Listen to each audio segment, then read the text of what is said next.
Welcome to our channel. If you're looking to disable effects notifications on Snapchat, you've come to the right place.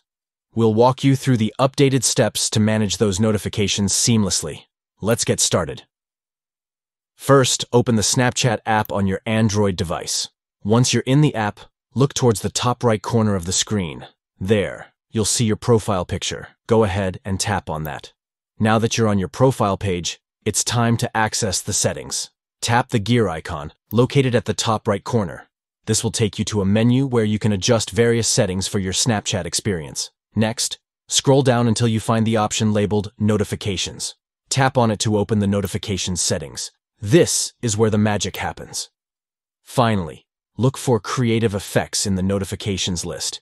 You'll see a toggle option there. Unmark this option to disable the effects notifications.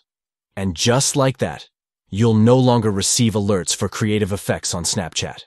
And there you have it. You've successfully disabled effects notifications on Snapchat. If you found this video helpful, don't forget to give it a thumbs up and subscribe for more tips and tricks. Thanks for watching, and enjoy a more uninterrupted Snapchat experience.